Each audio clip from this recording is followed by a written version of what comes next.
What the fuckity fucking puff is, been a crazy fucking week, and no one seems to understand the fucking thing of leave me alone so I can handle the things I need to handle. It seems to be a foreign concept to people. When you say, I have something to do on X time, and everybody messages you and everybody contacts you on that X time. What's the point of saying, what you doing? And then be like, oh, I asked to make sure I don't bug you on a certain time, and then bug them anyway. What the fuck? Damn, man. It should be one of my freaking reels and stuff like that, but fuck. Alright. We're going to the Week 18 Top 10. We have a couple in memoriams to start it off with, and both I didn't really want to freaking have to do them for, but, you know, that's the problem with being a little bit younger and some of your heroes being older is they sometimes die before you. Sometimes they die younger than you, and it's weird, but whatever. Weird things happen. Weirder things have been known to happen. But the first in memoriam we're taking is...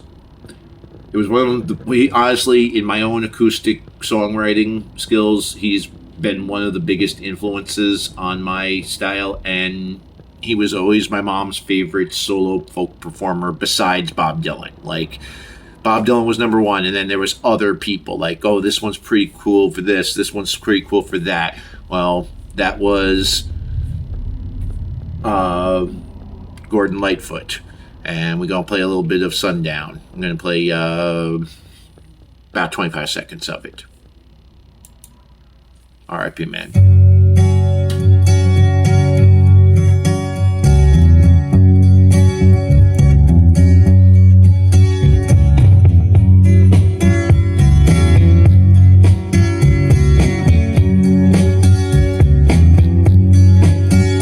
I can see her lying back in her satin dress in a room where you do what you don't confess.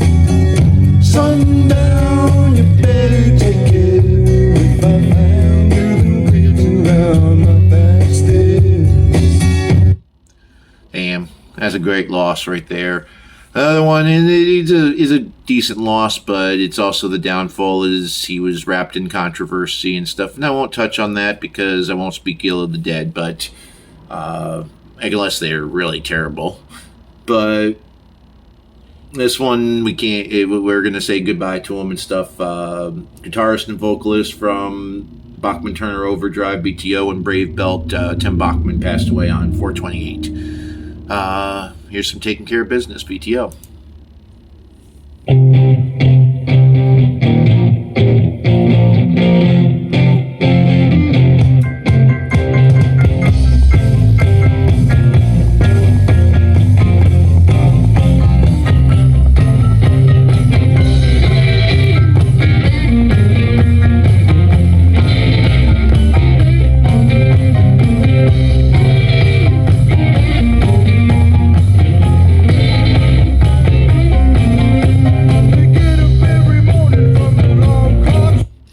Yeah, I just wanted to at least get it so you could hear his voice and stuff. Didn't want to play too much of it and stuff like that. But now we've gotten into the actual top 10, and we also know this is Wtff Andpuff, so I'm going to take a dab before we freaking get into it and everything, and I will just throw this, and yeah, we got diamonds again. We got key lime sorbet diamonds, so yeah, it's gonna be a milky way. Milky day. It's not even a milky day. I don't even know what kind of... I don't even know what a milky day is. Do you know what a milky day is? Damn. Alright. Let's fire it up. We got the king of all monsters, or Boo Monster, or Boo Motherfucker. I don't know. I literally have been calling this song like every fucked up name in the world because it's got some punch to it. And most people say don't take a hot hit. This stuff is THCA. You have to take a hot hit or else you don't take a hit. You will waste it. So, 98.4% THCA, and I think that comes down to, like 3.1% on this one, and has 2 milligrams of CBD per hit in each one of them. So it's actually a pretty decent frickin' spread on it. Hybrid, so the THCA is going to be a little less potent, but it still gets you a decent buzz.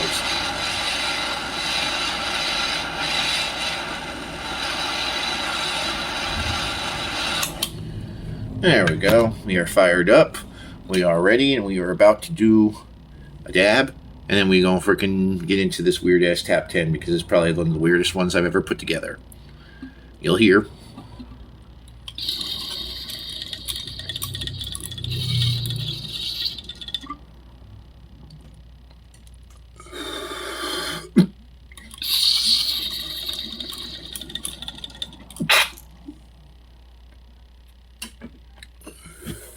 I gotta grab my trusty little panda. Panda!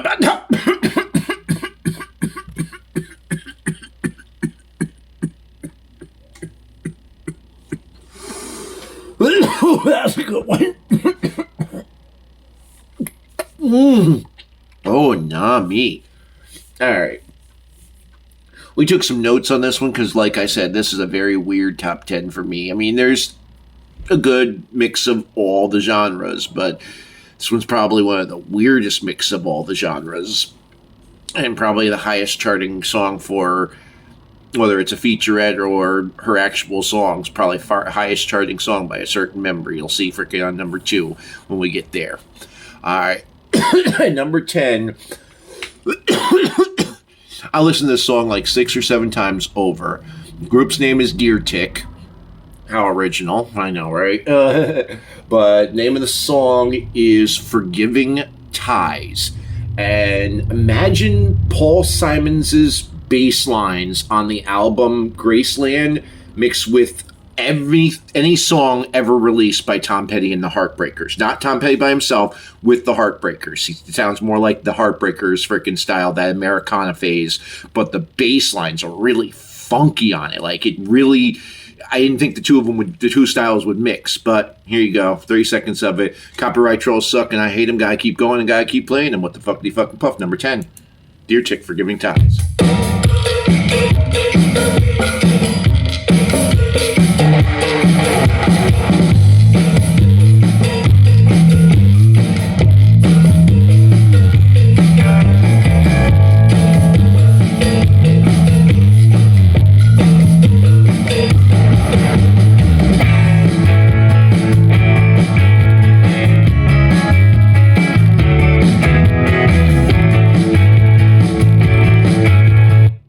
I mean, when the guy starts singing, unfortunately, I'm not going to have enough time on it because that's my 30 seconds that I got to play on it and stuff. But you can hear the creepy, funky bass lines and stuff like that with the Americana Tom Petty. And when he starts singing, I really thought it was an old Tom Petty song, or Tom Petty, the Heartbreakers, or his wife had found a song that he hadn't released yet, and that's what it was. I really thought it was a Tom Petty song. It doesn't sound like a new band. It sounds like Tom Petty. And it's a nice thing to hear that, because R.I.P. Tom Petty, I miss him. He was a good guy. Alright, up next, we got another first-time appearance for another band down here. There's a lot of first-time appearances. There's a couple repeats. Nothing major on the repeats, but... well, there's a couple good repeats, but there's a lot of first-time. And the first time is... the number 1 is a first time on the list. First time hearing of the band. Like, that, how good it was. But... that's how Ren started on my lists. You never know who's going to end up on my list because of these weird things. But this one, number 9, one, I hadn't heard a nickel harpa in a darn freaking song for probably 20 years. That was kind of unusual. 2, I thought I was listening to a new... I was listening to a new metal playlist, like new metal songs that came out. And I was wondering what Dropkick Murphys was doing on a freaking metal playlist. And I was pleasantly surprised by this Irish pirate music by a band I'd never heard of before. So here comes 9 Ships by Night by the band Stormseeker. Number 9.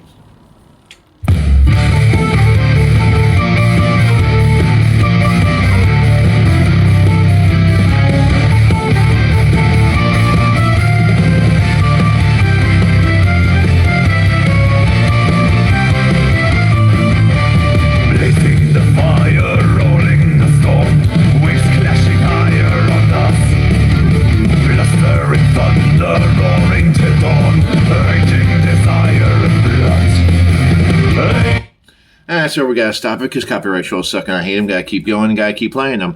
All right, up number 8. This is another one. Hey, we've got some weird descriptions for these songs. Like this one, it's like a traditional alternative song. It's really not much different. The name of the group is Mad Sigh, but it's more so the presence and the feel and the lyrics of the song. Like, ever imagine the one that got away in an alternate reality?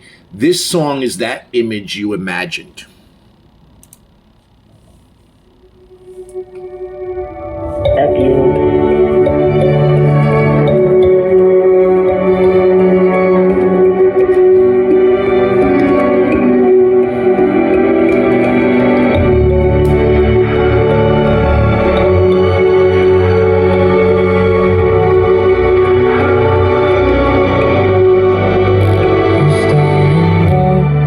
The part of my life, her heart spilled, ran through the gutter.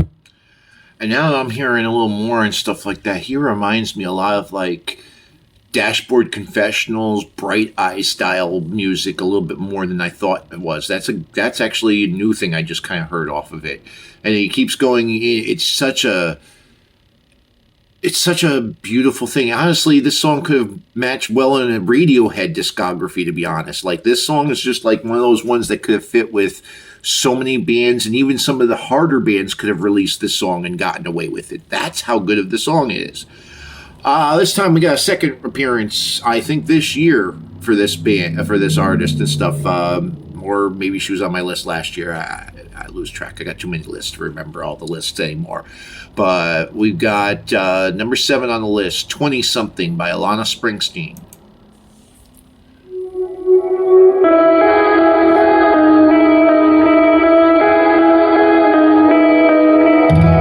Leave your clothes in the dryer. Can't put air in your tires. Throw your life in the backseat. You barely sleep and you don't eat. Try to fit in circles you're running.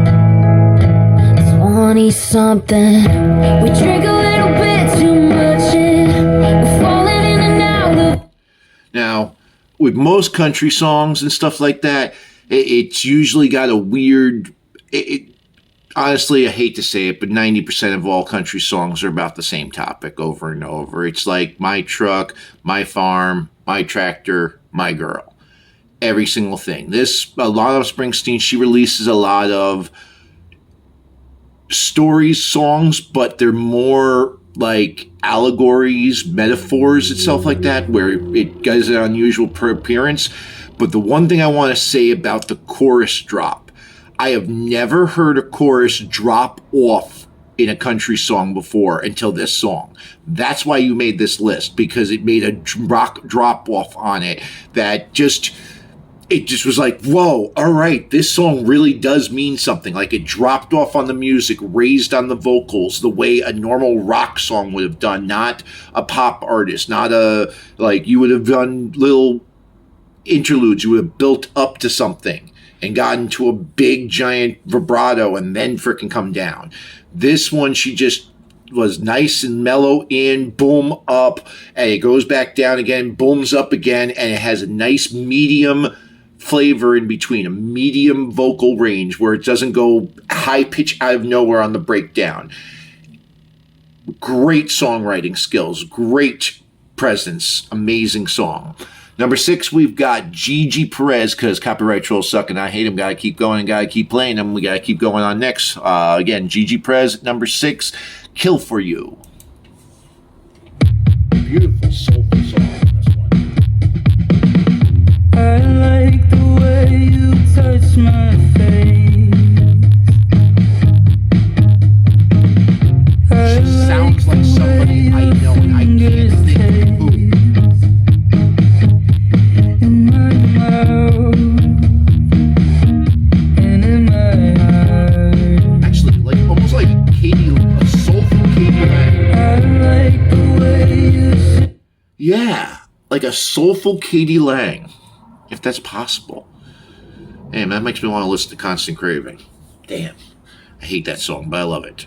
It was played out. It's one of those ones where you love the song, but it was played out, so you hate it at the same time. I think it made one of my lists, too. years ago. Or was I doing lists that year? I can't remember. Somebody tell me what year that came out so I can remember if I did a list or not on that one. That would be in an old newspaper file, and I don't know if it is still available. Number 5, got another country artist jumping on the thing. Kip Moore, I have not liked many of your songs, but this one's good. Sometimes She Stays. And yes, this one's about a girl, but the way he talks about it, it's not like a typical country song about a girl. It's kind of a retrospective one in a way.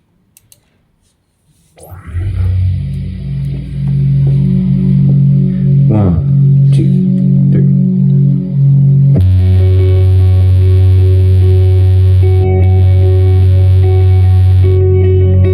Most times you wind up back at your place. View them cold as your words feel safe. You go through all the maybes. We should take it slow, and you wake up with a hammer pounding on your heart. Sings with passion. He sings with soul in this song. It's one of those ones that just it strikes a nerve, and it's beautiful, and it's about forlorn love. Like he loves this person, and 90% of the time he goes to her house and stuff, and one of the few times that she comes to his house, usually she leaves, but sometimes she stays. And it's a beautiful song about the pain of loving someone and not knowing if they love you back, and sometimes you think they do. It's a really introspective song, and it's cool. I like it. Number 4, we don't need any introduction for Labyrinth and stuff like that, so we're going to play 30 seconds of The Feels, because that's made number 4 on here, and copyright trolls suck, and I hate them. Gotta keep going, gotta keep playing them. I got hit by a truck, and it drove off and left me here for dead. Alone lying here crying in the rain. Yeah. I got touched by God, and it fucked me up like an electrical current coursing through my veins. Lightning came and hit me. And the great lyrics and great song, but I can't play anymore because copyright trolls suck and I hate them. Gotta keep going and gotta keep playing them. All right, up to the top 3 we got so far. Second appearance for Miss Lauren Daigle. Now, I thought this woman was a Christian artist. I knew she was a Christian artist, but I didn't know what Christian genre. Now, to my surprise, did I know that there's a genre called Christian jazz? No, and I'm a jazz fan. Whatever. The song's called New. Number 3, Lauren Daigle.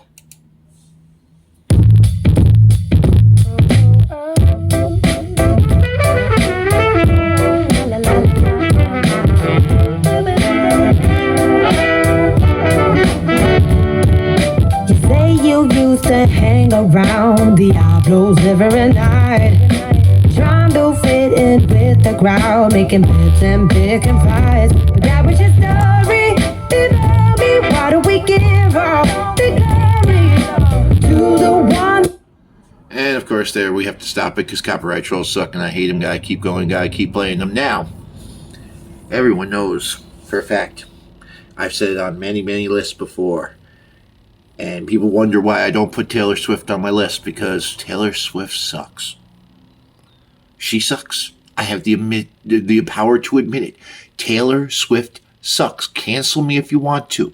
Her voice sucks. But, there's always a but.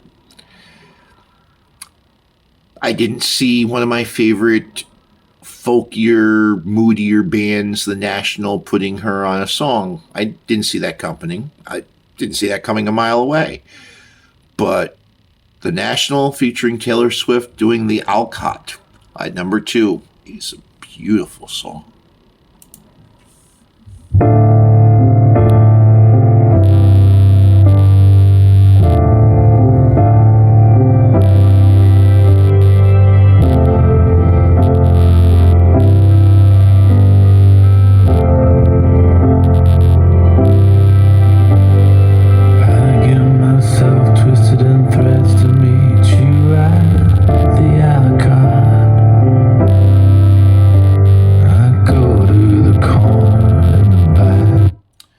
Unfortunately, in the first 30 seconds, you're not going to hear her freaking voice because she comes in a little bit later, but she compliments the lead singer of the Nationals' freaking low harmonic voice that he has. She compliments it so much, and it's not a true bass because it's not low enough, but it's not a tenor. He is definitely singing baritone, and low baritone too, for that matter. So it just complements this song. It's a beautiful song. I hope it does I hope it goes plenty far, but because it's not just Taylor Swift by itself, it'll probably go nowhere. It's only featuring her. Few people are going to listen to it because it features her, but they're not going to like the rest of the freaking style of the song. And it's a shame because The National is an amazing band. Wish they'd get more praise. Now, to the weird-ass number one. Okay, so most famous cover of this is done by Nirvana on the Unplugged show. It was originally released in 1923, I believe it was, by the famous blues performer Leadbelly. It's sometimes known as it's called Where Did You Sleep Last Night, but sometimes it's known as In the Pines as well, or Leadbelly's In the Pines. When he performed it live, he never performed it the way the actual song was written. Nirvana played it the way the song was written, and that was unusual. I played a little bit like that, but I changed it up a little bit too compared to the Nirvana version as well.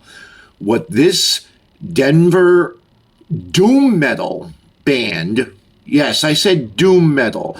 Doom metal never has made it to my number one. This is a first. A Denver-based doom metal band by I'm going to get this wrong. I'm going to say Chemist. I don't know. Khemmis. Tell me how to pronounce that. I can't find the pronunciation anywhere. I tried. But they did their version of In the Pines. And I will say it's a damn fine version and very high ranking for the full freaking top 52 of the year, because we're going to have 52 weeks, so the top 52, obviously. But still, wow. Chemist, In the Pines. We're giving you a full minute of this because it's that good of a song and you have to hear it.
It there. I'm going to play the full song. I'm sorry. That's how good of a cover this is. Now you hear, so far up to this point, you hear the beautiful acoustic playing. And I said doom metal band. You hear an acoustic guitar, beautiful freaking soulful guitar, freaking background in it and stuff, adding song pieces to it that weren't in the original tracks and stuff. Like, amazing so far. The voice is sitting at a bass, sitting at a baritone, and it's just beautiful from this point. Who is it? It's Steve. Steve, you're going to have to wait a couple minutes. It's my landlord. I'm doing a live video right at the moment. You're going to have to wait a couple minutes. Have a good one, okay? Bye. I've asked everybody to leave me alone. No one seems to listen. Relax. I'm staying below. Hi, bye. Hi, bye. Hi, bye. I don't want you on my video any longer. Bye. Okay, as I was trying to say, Beautiful baritone, goes into the high levels of the bass, floats in between the tenor. Now listen to the next frickin' minute of this song.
That's the second minute of this song, and I'm going to keep going and play the next 2 minutes of the song as well. It's almost a 4-minute track because you've just seen it go from that mid baritone going to the high bass and then going to the low tenor. Now he starts this one at the high tenor and floats up into low alto and into upper frickin' baritone, back and forth. Beautiful placement on the frickin' singing. And now the guitar's gotten even more melodic and gorgeous, trailing solos in every direction. Beautiful. The whole night through.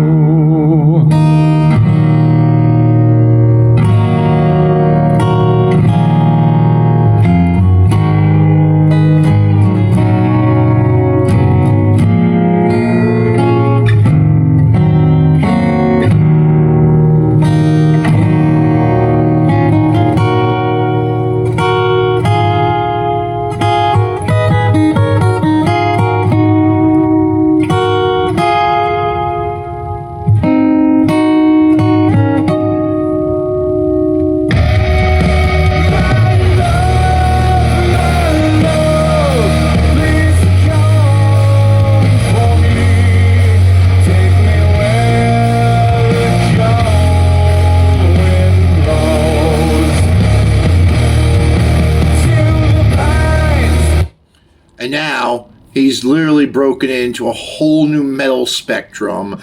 But instead of doing doom metal and screaming on the track like I expected the man to, he just went and brought it to a whole new stratosphere.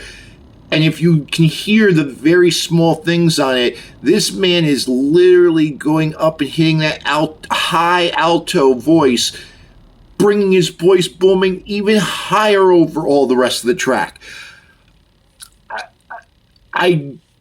The engineering process for this song was gorgeous. The way they developed this song was gorgeous. What the fuckity fuck? Let's just listen to the last of it, because copyright trolls suck and I hate them. Gotta keep going and gotta keep playing them. But this one is in the public spectrum, so I should not get a problem with it, even though it was redone by this band. The original song is in the public spectrum. It's over 70. It's shit. It's over 100 years old this year. Like 1923. It's 2023. This thing 30 years ago was allowed to be used. That's why freaking in 94, Nirvana did a cover for it and didn't have to pay any royalties because it was in the public domain. Like Winnie the Pooh can be made into a horror movie. That's the same thing with this. Let's listen to the last 55 seconds. We got a long video already today.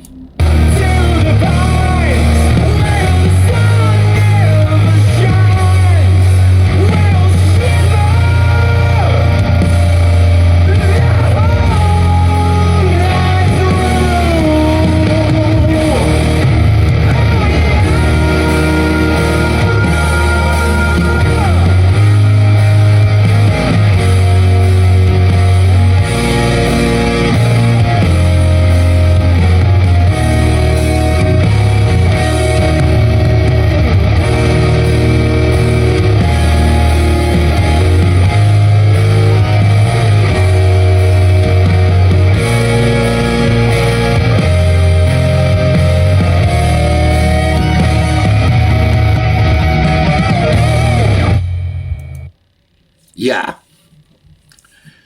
For a doom metal band, like, we all thought it was crazy when Disturbed decided to do frickin' Sound of Silence, and then that second album right afterwards, they did a bunch of acoustic and frickin' jamming songs and beautiful frickin' songs that we didn't expect Disturbed to do.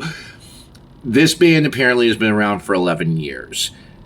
They have never done a track where they unplugged like this before. This is a surprise for a band that is not really that known, but apparently not really that known in the popular music world. They're very known in the doom metal world. I didn't know them, but I'm not a doom metal person. I think maybe a total of 7 doom metal bands have ever made any of my lists from 94 to now. So that's almost 29 years of making these lists. And a doom metal band made it number 1. Yeah, I'm definitely scratching my head on that one. It took a while, but it happens apparently. What the fuckity fucking puff? We're getting out of here. Copyright trolls suck and we hate them. Copyright trolls suck and I hate them. Gotta keep going and gotta keep playing them. Peace be with you. We out.